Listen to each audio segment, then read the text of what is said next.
Bonjour, je suis très heureux de vous dire un message pour ce mois de mai, ce mois qu'on appelle le mois de Marie, et d'abord montrer un instrument. Vous voyez, c'est mon chapelet, un chapelet tout simple, mais qui sera le bel instrument de nos prières avec la Vierge Marie pour être tourné vers Jésus durant ce mois de mai. J'aimerais dire un petit mot par rapport à ce cœur de Marie, ce cœur qui est ouvert à la grâce, qui est ouvert aussi à nous accueillir en quelque sorte. Le cœur de Marie, on en parle dans l'Écriture, on en parle en fait 3 fois. 3 fois qui sont 3 récits qui touchent à l'enfance de Jésus. Le premier moment, c'est quand Marie est à Bethléem, elle est encore dans ce lieu où elle a mis au monde son enfant, et voici que les anges appellent les bergers qui sont dans la région à venir avec leurs animaux pour adorer le roi des rois.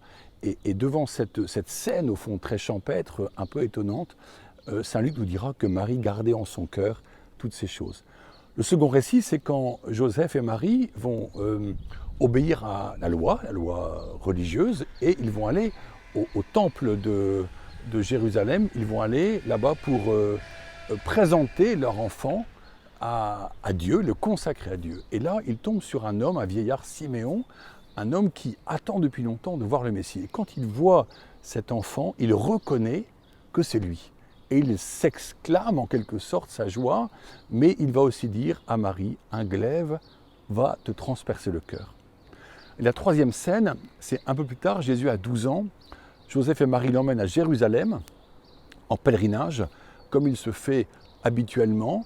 C'est un grand pèlerinage, beaucoup de gens, et au retour, il y a cette grande caravane qui rentre, et d'un seul coup, ses parents réalisent que l'enfant n'est pas là.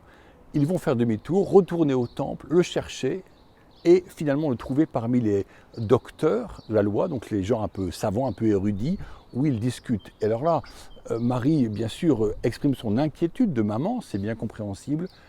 Jésus leur répond, mais pourquoi vous inquiétez? Je dois être dans la maison de mon Père. Et là, ils repartent ensemble à Nazareth, et il est dit que Marie garde à nouveau en son cœur toutes ces choses. Alors on peut s'interroger, c'est quoi ce fameux glaive dont parle Siméon qui va transpercer le cœur de Marie? Eh bien, il faut comprendre que Marie accompagne Jésus durant sa vie cachée à Nazareth, où le papa est charpentier. Jésus prendra le même métier que lui jusqu'à l'âge de 30 ans, où il va entrer dans sa vie publique, qui dure 3 années, au terme de laquelle il y a cette arrestation, cette condamnation, la passion, la mort en croix, jusqu'à la résurrection. Mais Marie est là au pied de la croix, et Marie qui voit son fils, l'innocent, le véritable agneau de Dieu qui offre sa vie en victime pour sauver les hommes du péché, parce qu'il est Dieu et qu'il offre tout au Père, eh bien Marie a son cœur transpercé. Elle est vraiment associée à la rédemption, elle est là, elle se tient là. Aussi, quand on parle du cœur de Marie, il faut parler aussi d'un cœur transpercé, un cœur qui a été ouvert par un glaive. Alors, bien sûr, c'est une image aussi qui dit cette disposition de Marie à vivre avec Jésus jusqu'au bout, le chemin pour nous sauver, nous tous. Et donc le cœur de Marie, cœur transpercé, est aussi un cœur qui va recevoir à la croix, à travers le disciple Jean, toute l'humanité. Pourquoi? Parce que Jésus va dire, avant de décéder, il dit à Marie, voici ton fils. Et donc Marie accueille Jean comme fils, et à travers ce disciple Jean, c'est chacun de nous. C'est toute l'humanité qui est accueillie comme fils, et au point qu'elle devient Marie, mère de l'humanité, et le pape Paul VI dira que Marie est mère de l'Église. Oui, alors, en Marie, on peut dire qu'il y a une prophétie qui s'est actualisée en quelque sorte, celle du prophète Ézéchiel qui disait, de la part de Dieu à son peuple à l'époque, eh bien, que Dieu donnerait un cœur nouveau et un esprit nouveau. Bien, Marie a reçu pleinement l'Esprit Saint sur elle, elle l'a accueilli, elle s'est fait comme modelée par l'Esprit Saint, et puis elle a reçu un cœur nouveau aux dimensions du cœur de Dieu, aux dimensions de toute l'humanité qu'elle peut dorénavant accueillir. Voilà. Alors, en ce mois de mai, qui est là maintenant, en ce mois de mai, eh bien, nous allons prier chaque jour Marie. On va le faire chez soi, avec le chapelet, avec l'Angélus, cette très belle prière qu'on peut dire le matin, le midi et le soir, quand les cloches sonnent, qui nous rappelle la venue du Verbe en Marie et la naissance de Jésus. On va le faire bien sûr en méditant les mystères de la vie de Jésus, mystères joyeux, les mystères lumineux, les mystères douloureux, les mystères glorieux.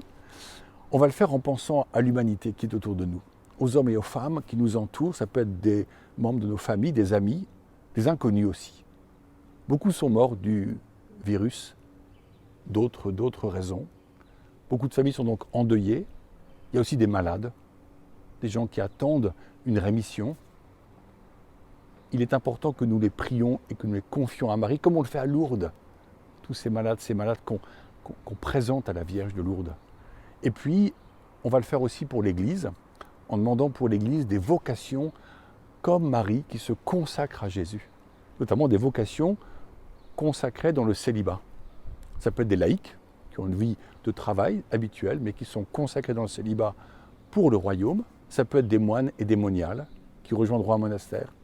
Ça peut être des religieux, des religieuses qui vont s'engager pour l'éducation, pour les plus pauvres, etc. Ou ça peut être des garçons qui vont choisir d'être bientôt prêtres du Seigneur, avec la certitude que Marie est mère des prêtres et que Marie prendra soin d'eux.